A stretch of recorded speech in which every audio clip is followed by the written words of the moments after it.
Pakistani army chief ने गीदड़ भभकी दी है।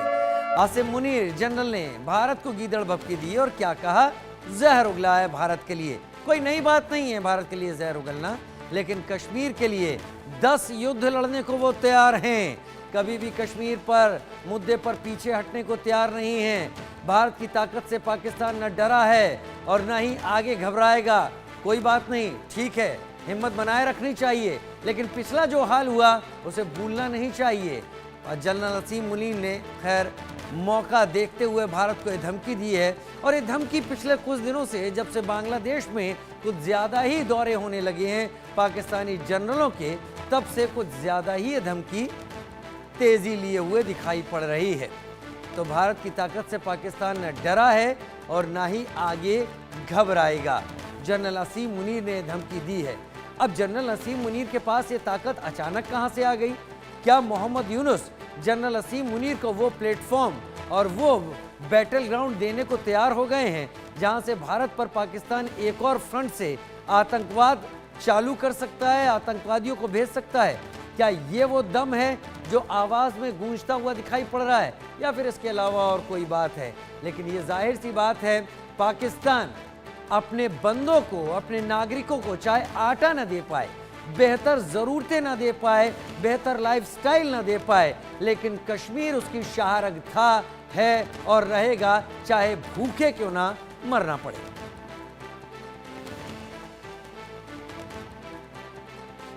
भारत की ताकत से पाकिस्तान न डरा है और ना ही आगे घबराएगा कभी।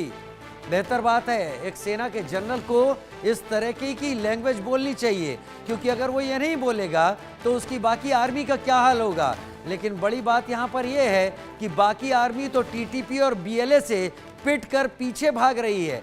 आए दिन हमले होते हैं, बड़ी तादाद में सैनिक मारे जा रहे हैं, लेकिन जनरल असीम मुनीर धमकी भारत को दे रहे हैं कि हम कश्मीर मुद्दे पर 10 युद्ध लड़ने को तैयार हैं। अरे साहब, केवल अपनी आर्मी को खड़े करने लायक रसद पहले जुगाड़ लीजिए, फिर उसके बाद एक युद्ध की बात की जाती है। 10 युद्ध लड़ने को तैयार हैं। खैर, सेना के जनरल हैं, पाकिस्तानी आर्मी के सरबराह हैं, और वो ऐसी बात कह रहे हैं। अजय जांडियाल मेरे सहयोगी मेरे साथ ज़्यादा जानकारी के साथ इस वक्त लाइव जुड़ गए। अजय, बड़ा मज़ा आता है और बड़ा अच्छा लगता है। मज़ा इसलिए आता है कि ये वो पाकिस्तान है जो बाजोर की पोस्ट छोड़ के पीछे हट जाता है जब टीटीपी हमला करता है, बाजोर के साथ 17 और पोस्ट खाली करके बाहर चला जाता है। लेकिन जनरल असीम मुनीर कहते हैं, उस बीच में जब लोग आटे के लिए दौड़ रहे हैं, लोग बेहतर जिंदगी के लिए परेशान हो रहे हैं, लोगों को बिजली नहीं मिल रही, आर्मी के पास पूरी रसद नहीं है, हम 10 युद्ध लड़ लेंगे। ठीक है, अच्छी बात है, एक जनरल को ऐसा कहना ज़रूरी है, लेकिन उस जनरल को ये याद रखना चाहिए कि वेस्टर्न फ्रंट पर टीटीपी लगातार हमले कर रहा है और सेना को पीछे हटना पड़ रहा है। आखिर जनरल असीम मुनीर को ऐसा कहने की जरूरत क्यों आ गई है? जय राजीव, आप मेरे ख्याल में आप उनको जो है इतना हक तो दे सकते हैं। अगर आप सोचिए कि अगर कोई भारतीय सेना के चीफ को कोई पूछेगा कि आप क्या कर सकते हैं, तो वो बोलेंगे कि हम चीन को हरा सकते हैं, हम पाकिस्तान को हरा सकते हैं, मगर वो ये नहीं बोलेंगे कि वो 10 युद्ध लड़ सकते हैं, क्योंकि 10 युद्ध लड़कर हार जाना जो है वो चल सकता है और ये पाकिस्तान ही कर सकता है। अगर आप देखें तो पिछले कई सालों से पाकिस्तान भारत के खिलाफ 3 जंगें लड़ चुका है, तीनों बार हारा है। पाकिस्तान ने सरहद पार से फायरिंग की, मासूम लोगों को निशाना बनाया, वहां पर धूल चाटनी पड़ी। पाकिस्तान ने पिछले 3 दशकों से ज्यादा समय से भारत में आतंकवाद के जरिए तमाम नुकसान करने की कोशिश की, तमाम वो प्रयास किए जिसमें वो हारता रहा। तो इसलिए जनरल आसिम मुनीर जो है वो 10 युद्ध लड़ सकते हैं भारत के साथ, वो जीतने का दावा नहीं कर रहे हैं। तो इसलिए इनकी इतना उनको दे देते हैं, जनरल होने के नाते वो बोल सकते हैं और वही बोलना भी चाहते हैं।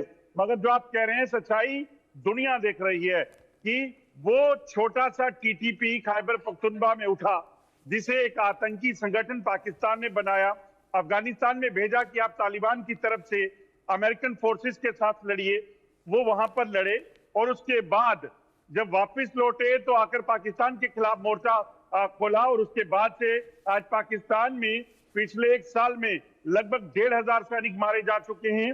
और किसी भी युद्ध में मुझे लगता है कि जब सैनिकों की मौत की संख्या इतनी नहीं होगी जितनी वो टीटीपी के हमलों में मारे गए हैं।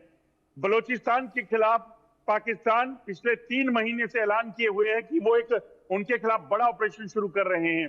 पिछले एक साल में 2024 में लगभग 70 के करीब पाकिस्तानी सैनिक बीएलए ने, बलूचिस्तान लिबरेशन आर्मी, जो कि एक छोटा सा संगठन इसलिए बना क्योंकि वो अपनी बलूचिस्तान को नहीं खोना चाहते, वो अपनी आइडेंटिटी को नहीं गंवाना चाहते, उन्होंने पाकिस्तान के खिलाफ ऑपरेशन चलाकर उनको मात दी और 70 से ज्यादा लोग जो है, सैनिक जो है, उन्होंने मार गिराए। ये अपने आप में बताता है कि पाकिस्तानी सेना कहां खड़ी होती है। और दुनिया भर में जो देश आतंकवाद के लिए जाना जाता है वो सिर्फ पाकिस्तान है। जनरल आसिफ मुनीर अगर ये कहते कि हम पाकिस्तान में आतंकी गतिविधियों को बंद कर देंगे और अपने लोगों को अच्छे रास्ते पर चलाकर उनको रोजी रोटी के लिए, उनको दाल आटा चावल जो है वो मुहैया करवाने के लिए काम करेंगे, तो मुझे लगता है कि वो एक अच्छे जनरल भी माने जाते और अपनी सरकार को वो मोटिवेट करते कि आप लोगों के लिए करिए, ताकि जो बीएलए कर रहा है, जो टीटीपी कर रहा है, वो थम जाए और कोई इलाका ऐसा हमारे खिलाफ ना हो जाए। वो नहीं कर रहे, वो सिर्फ ये बता रहे हैं कि हम 10 जंगें लड़ सकते हैं।